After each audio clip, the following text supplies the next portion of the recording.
नमस्कार।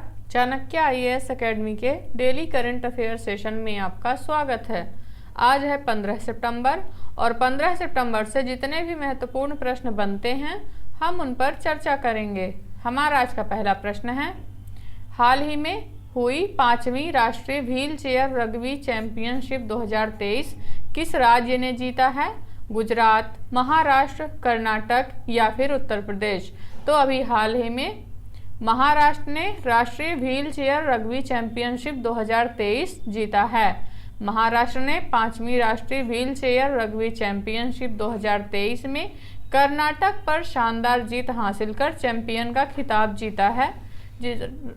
राष्ट्रीय wheel chair rugby championship का जो उद्देश्य है पूरे देश में व्हील चेयर रग्बी के खेल को बढ़ावा देना और विस्तार करना है। इसका आयोजन भारत में रग्बी की शासी निकाय the Indian rugby football union द्वारा किया गया था। यह wheel chair rugby federation of India और मित्सुबिशी कॉरपोरेशन के सहयोग से आयोजित किया गया था। हमारा आज अगला प्रश्न देखेंगे, हाल ही में life time achievement award academia किसे प्रदान किया गया है? विजेंद्र सिंह, नजमा अख्तर, मांडवी सिंह या फिर विनय कुमार पाठक। तो अभी हाल ही में नजमा अख्तर को life time achievement award academia प्रदान किया गया है। जामिया मिलिया इस्लामिया की कुलपति प्रोफेसर नजमा अख्तर को life time achievement award academia प्राप्त हुआ है। यह पुरस्कार नजमा अख्तर को टीम लीज एडटेक द्वारा आयोजित मेकिंग इंडिया एम्प्लॉयेबल ग्रैंड कॉन्फ्रेंस और पुरस्कार समारोह के दौरान पद्म विभूषण से सम्मानित डॉक्टर रघुनाथ अनंत माशेलकर द्वारा प्रदान किया गया था। उनके नेतृत्व में जामिया मिलिया इस्लामिया ने लगातार 2 वर्षों तक विश्वविद्यालय श्रेणी में राष्ट्रीय संस्थागत रैंकिंग फ्रेमवर्क रैंकिंग में तीसरा स्थान हासिल किया है। हमारा आज अगला प्रश्न देखेंगे, हाल ही में national association of software and service companies का उपाध्यक्ष किसे नियुक्त किया गया है? सिंधु गंगाधरन, संगीता शुक्ला, प्रतिभा गोयल या फिर कृष्णपाल सिंह। तो अभी हाल ही में सिंधु गंगाधरन को नैस्कॉम का उपाध्यक्ष नियुक्त किया गया है।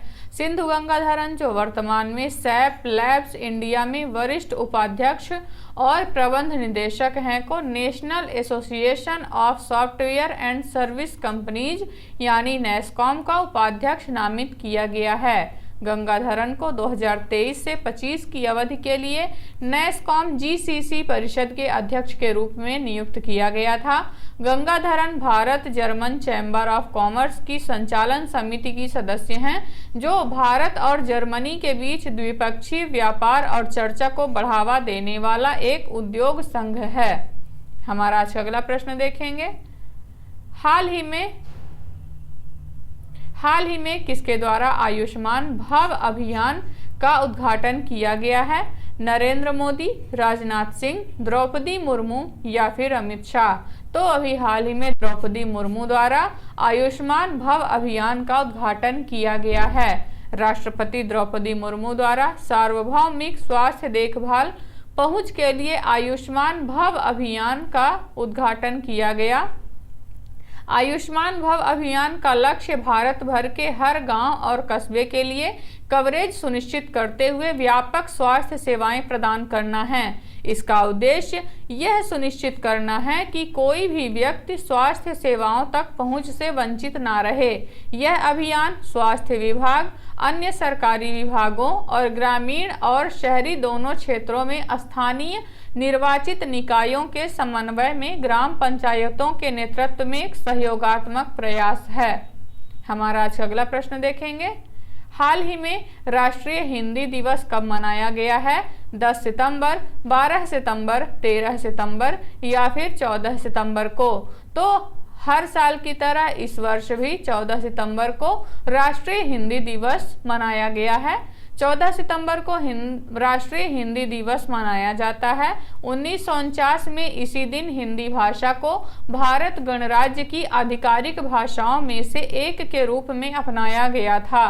भारत के पहले प्रधानमंत्री पंडित जवाहरलाल नेहरू ने आधिकारिक तौर पर 14 सितंबर को हिंदी दिवस के रूप में घोषित किया था। 425 मिलियन लोग हिंदी को अपनी पहली भाषा के रूप में बोलते हैं और लगभग 120 मिलियन लोग हिंदी को अपनी दूसरी भाषा के रूप में बोलते हैं। हमारा अगला प्रश्न देखेंगे। हाल ही में बांध सुरक्षा पर अंतर्राष्ट्रीय सम्मेलन का उद्घाटन कहाँ किया गया है? जयपुर, भोपाल, इंदौर या फिर जोधपुर? तो अभी हाल ही में जयपुर में अंतर्राष्ट्रीय बांध सुरक्षा पर अंतर्राष्ट्रीय सम्मेलन का आयोजन किया गया है।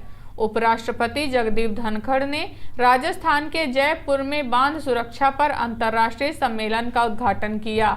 जल शक्ति मंत्रालय के अनुसार भारत में 6000 से अधिक बांध हैं और बड़े बांधों के मामले में यह विश्व स्तर पर तीसरे स्थान पर है, जिसका उद्देश्य विशेषज्ञों को एक साथ आने और बांध सुरक्षा और प्रबंधन में अत्याधुनिक विषयों पर बहस करने के लिए एक प्रमुख मंच प्रदान करना है।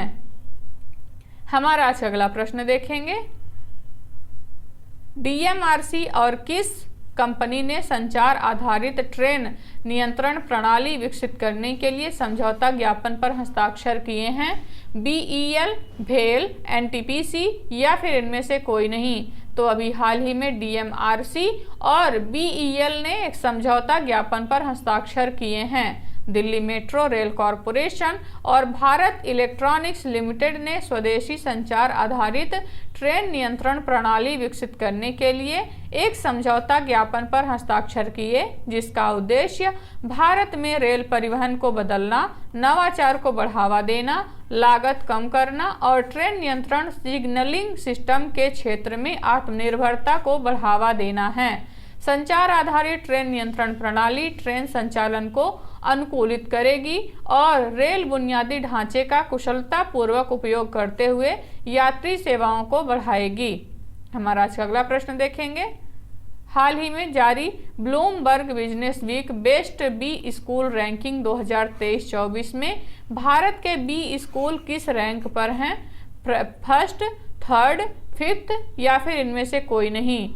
तो अभी हाल ही में जारी ब्लूमबर्ग बिजनेस बेस्ट रिपोर्ट में भारत की बी स्कूलों की रैंकिंग 5वीं है। Bloomberg Businessweek best B school ranking 2023-24 जो जारी की गई, उसमें भारत के बी स्कूल शीर्ष 5 रैंक में शामिल हैं। हांगकांग HKUST ने Asia Pacific B school ranking श्रेणी में शीर्ष रैंक हासिल की है। Shanghai University of Finance and Economics ने दूसरा स्थान और CIEBS ने तीसरा स्थान हासिल किया है। हमारा आज अगला प्रश्न देखेंगे।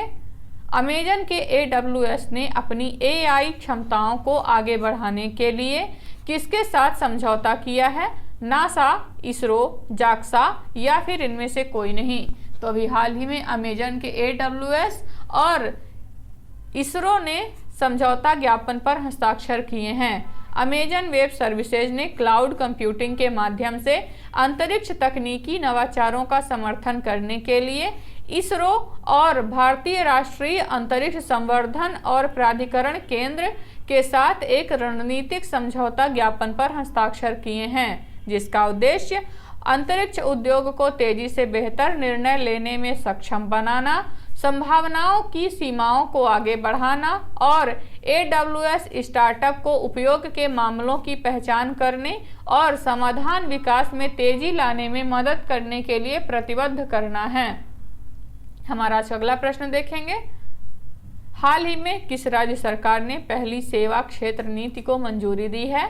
उत्तर प्रदेश, राजस्थान, उत्तराखंड या फिर मध्य प्रदेश? तो अभी हाल ही में उत्तराखंड ने नई क्षेत्र नीति को मंजूरी दी है। उत्तराखंड सरकार ने सेवा क्षेत्र के लिए नई नीति को मंजूरी दी है। इस नीति के जरिए उत्तराखंड में 20 लाख रोजगार के अवसर पैदा करने और 10 लाख श्रमिकों के कौशल विकास को सुविधाजनक बनाने का लक्ष्य रखा गया है। तो ये रहे आज के हमारे कुछ महत्वपूर्ण प्रश्न। आशा करते हैं चाणक्य IAS एकेडमी द्वारा चलाया जा रहा करंट अफेयर सेशन आपको पसंद आ रहा होगा। हमारे ऐसे और भी कंटेंट से जुड़ने के लिए चैनल को सब्सक्राइब करें और बेल आइकन दबाना ना भूलें। धन्यवाद।